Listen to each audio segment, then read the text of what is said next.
خداوند یسوع مسیح کے نام میں آپ سب کو سلام۔ آج ہم اس بات پر غور کریں گے کہ باغ عدن میں نیک و بد کی پہچان کا درخت اور اس کا پھل کیا تھے۔ لکھا ہے، اور خداوند خدا نے ہر درخت کو جو دیکھنے میں خوشنما اور کھانے کے لیے اچھا تھا زمین سے اگایا، اور باغ کے بیچ میں حیات کا درخت اور نیک و بد کی پہچان کا درخت بھی لگایا۔ پیدائش 2:9۔ باغ میں بہت سے درخت تھے، بعض کھانے کے لیے اچھے تھے، جبکہ 2 درخت ایسے تھے جن کا مقصد خوراک کی فراہمی نہیں تھا۔ تاہم نیک و بد کی پہچان کا درخت واحد درخت تھا جس نے انسان کو انتخاب کرنے کی آزادی کا موقع بخشا۔ درخت کا پھل نہ کھانے کا مطلب یہ تھا کہ آدم اور حوا نہ صرف تابعداری کا انتخاب کر رہے تھے بلکہ اطمینان اور آسودگی کا بھی۔ نہ کھانے کا مطلب یہ ہوتا کہ وہ خدا کی ذات میں اور اس کی زندگی میں مطمئن تھے جو اس نے انہیں دی تھی۔ یہ اس چیز کا اقرار کرنا ہوتا کہ ضرورت کی ہر چیز ان کے پاس تھی اور اس سے زیادہ اور کس چیز کی آرزو وہ کر سکتے تھے۔ اب اس کے برعکس پھل کھانے کے انتخاب کا مطلب یہ تھا کہ نہ صرف آدم اور حوا خدا کے حکم کی خلاف ورزی کر رہے تھے بلکہ جو کچھ خدا نے انہیں دیا تھا وہ اس سے زیادہ کی آرزو رکھتے تھے۔ خدا کی حضوری میں رہنا ان کے لیے ناکافی تھا، وہ اپنی زندگی کے خدا آپ بننا چاہتے تھے۔ وہ ان تمام باتوں کی سمجھ چاہتے تھے جن کی سمجھ خدا رکھتا تھا، لہٰذا انہوں نے نتائج کی جن کا نکلنا ضرور تھا پرواہ کیے بغیر اپنی خواہش کا انتخاب کیا۔ انہوں نے خدا کے کلام سے زیادہ سانپ پر بھروسہ کرنا اور اپنی خواہش کو ترجیح دی۔ لکھا ہے، اور خداوند خدا نے آدم کو حکم دیا اور کہا کہ تو باغ کے ہر درخت کا پھل بے روک ٹوک کھا سکتا ہے، لیکن نیک و بد کی پہچان کے درخت کا کبھی نہ کھانا، کیونکہ جس روز تو نے اس میں سے کھایا تو مرا۔ پیدائش 2:16-17۔ ہم یہ نہیں جانتے کہ نیک و بد کی پہچان کے اس درخت پر کس قسم کا پھل لگتا تھا، لیکن ہم یہ ضرور جانتے ہیں کہ وہ کھانے کے قابل تھا اور دکھنے میں خوشنما بھی۔ پیدائش کی کتاب کے متن کے مطابق ہر اشارہ اس بات کو ظاہر کرتا ہے کہ وہ درخت اور اس کا پھل اصل میں بھی درخت اور پھل ہی تھے، لیکن اس پھل کی قسم کا جاننا ضروری نہیں۔ گو کہ بہت سے مصوروں نے اس پھل کو سیب اور انار کے طور پر دکھایا ہے۔ نیک و بد کی پہچان کے درخت کے پھل کو شاید اس لیے بھی سیب سے تشبیہ دی جاتی ہے کیونکہ رومیوں کو یونانی زبان سے بڑا لگاؤ تھا۔ لاطینی یعنی رومیوں کی زبان میں بدی کے لیے استعمال کیا گیا لفظ ہے مالوس۔ گو کہ رومی لوگ سیب اور اس کے درخت سے متعلق بات کرنے کے لیے اور لاطینی الفاظ بھی استعمال کرتے تھے، لیکن وہ ایک یونانی لفظ بھی استعمال کرتے تھے۔ اس کا تلفظ مالوس جیسا ہی تھا جو کہ لاطینی زبان میں بدی کے لیے استعمال ہوتا تھا۔ اس حقیقت نے کہ مالوس کا لفظ سیب اور بدی دونوں کے لیے استعمال ہو سکتا تھا، رومیوں کے لیے لاطینی زبان میں پیدائش 3 میں اس عبارت کو نیک و بد کی بجائے نیکی اور سیب کا درخت پڑھنے میں آسانی پیدا کر دی۔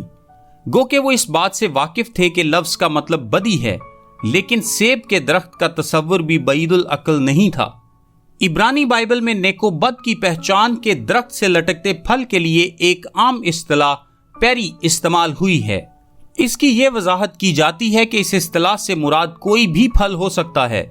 ربی مبصرین اس کو انجیر، انار، انگور، خوبانی، حتیٰ کہ گندم کا دانہ بھی قرار دیتے ہیں۔ خدا نے کیوں اس پھل کو کھانے سے منع کیا تھا؟ اس کی سادہ سی وضاحت یہ ہے کہ خدا انسان سے محبت کرتا تھا۔ وہ گناہ کے نتائج سے واقف تھا کہ اگر انسان اس کا انتخاب کر لیتا ہے تو اس کے انسان کے دل اور تمام تر مخلوقات پر کیا اثرات مرتب ہوں گے۔ باغ عدن کو خدا نے ایسا بنایا تھا کہ انسان اور خدا میں کسی بھی قسم کی جدائی نہ ہو اور وہ ایک بھرپور رشتے میں منسلک رہ سکیں۔ خداوند آدم سے ملاقات کیا کرتا تھا، وہ باغ میں اس جوڑے کے ساتھ موجود تھا۔ خدا نے انسان کو آزاد مرضی کا تحفہ دیا جو کہ ہر سچے رشتے کی مضبوط بنیاد کے لیے ضروری ہوتا ہے۔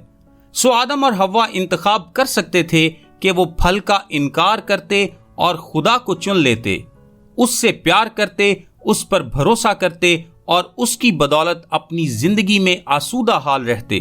خدا اپنے خود مختار اور قادر مطلق ہونے کی حیثیت سے اس بات سے بخوبی واقف تھا کہ آدم اور حوا کیا انتخاب کریں گے، لیکن پھر بھی انتخاب انہی کو کرنا تھا۔ خداوند اپنی محبت میں آدم اور حوا کو اپنا بہترین دینا چاہتا تھا، اور اسی لیے اس نے انہیں پھل کھانے اور گناہ میں گرنے سے منع کیا۔ یہ پھل کیسے آدم اور حوا کے لیے آزمائش کا سبب بنا؟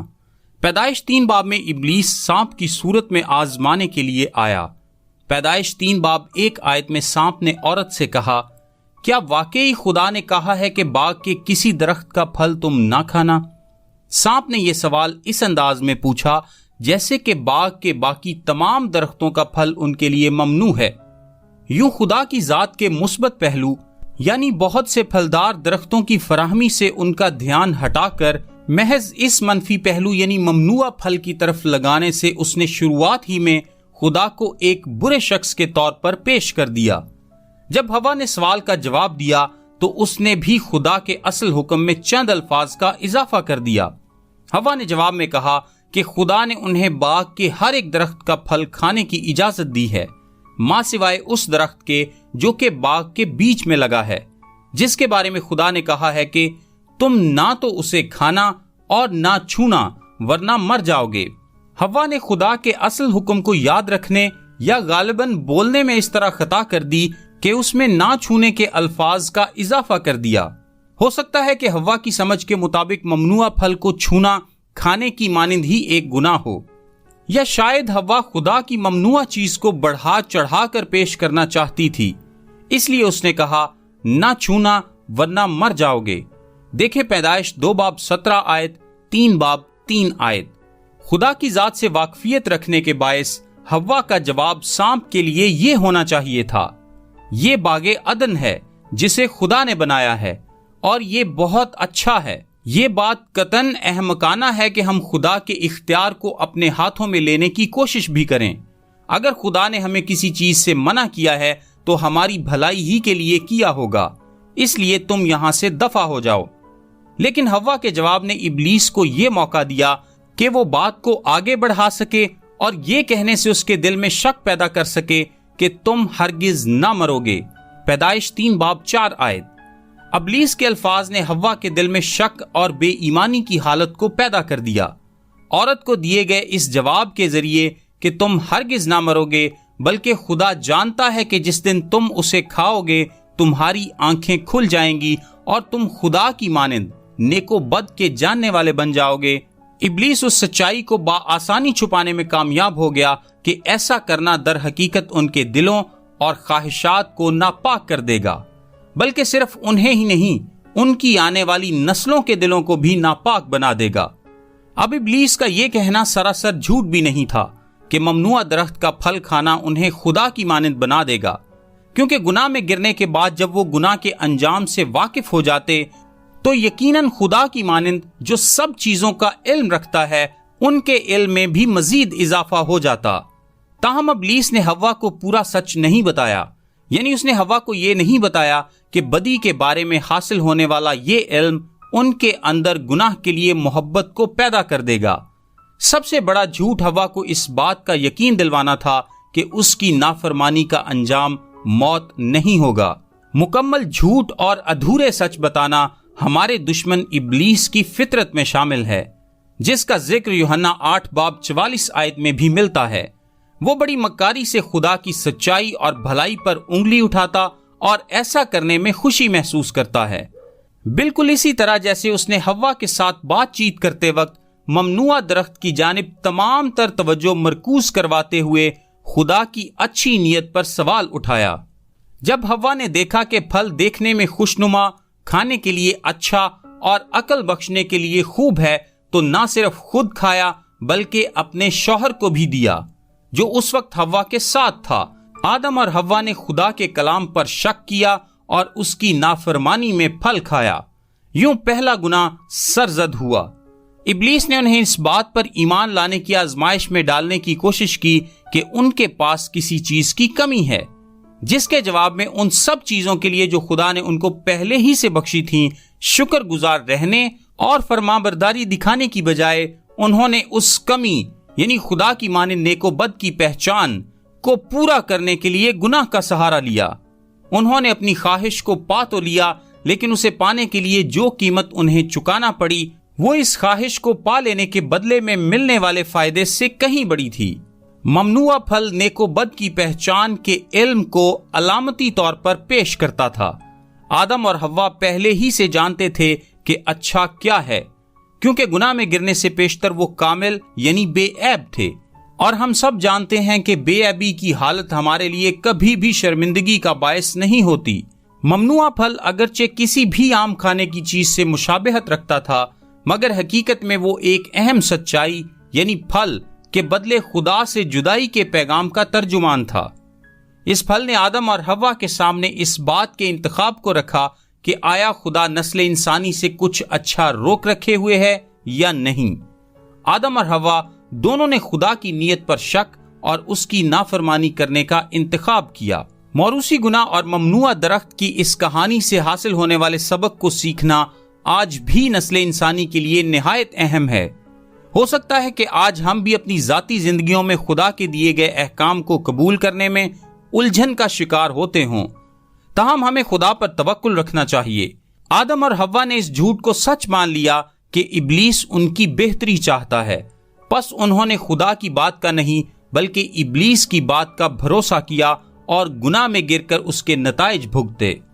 خدا کے حکموں کو ماننا اور اس کی فرمانبرداری میں چلنا بالآخر ہمارے لیے بھلائی کا باعث ہی ہوتا ہے، کیونکہ خدا ہمیں بہترین چیزیں دینا چاہتا ہے۔ اس بات پر ایمان رکھنا بھی ہمارے لیے نہایت اہم ہے کہ گناہ کے باعث پیدا ہونے والی روحانی موت یعنی خدا سے جدائی کے باوجود جب ہم یسوع مسیح پر ایمان لے آتے ہیں تو ہمیں معافی اور نئی زندگی مل جاتی ہے۔ یسوع مسیح اسی لیے موا اور پھر مردوں میں سے جی بھی اٹھا تاکہ نہ صرف آدم اور حوا بلکہ تمام نسل انسانی کو گناہوں کی معافی مل سکے۔ خدا کی فرمانبرداری میں چلنے کے وسیلے سے آپ خدا سے ہمیشہ بہترین چیزیں حاصل کریں گے۔ باغ عدن اور اس میں موجود چیزیں نسل انسانی سے اس لیے چھین لی گئیں کیونکہ انہوں نے خدا پر توکل کرنے سے انکار کرتے ہوئے ممنوعہ پھل کھایا اور گناہ کیا۔ امثال 3:5-6 آیت میں لکھا ہے، سارے دل سے خداوند پر توکل کر اور اپنے فہم پر تکیہ نہ کر، اپنی سب راہوں میں اس کو پہچان اور وہ تیری رہنمائی کرے گا۔ آمین۔ میرا نام تابش قاضی ہے اور یہ پیغام آپ کو ڈیلی ورسز کی جانب سے پیش کیا گیا ہے۔ ہم سوموار سے جمعہ یعنی ہفتے میں 5 دن انگلش، اردو اور آڈیو میں ایسے پیغامات واٹس ایپ سروس کے ذریعے بھیجتے ہیں۔ اگر آپ اپنے نمبر پر یہ سروس حاصل کرنا چاہتے ہیں تو ابھی اپنا نام اور شہر کا نام لکھ کر 0333 80 20 972 973 یا پھر 974 پر واٹس ایپ میسج کریں۔ خدا آپ کو برکت دے۔ آمین۔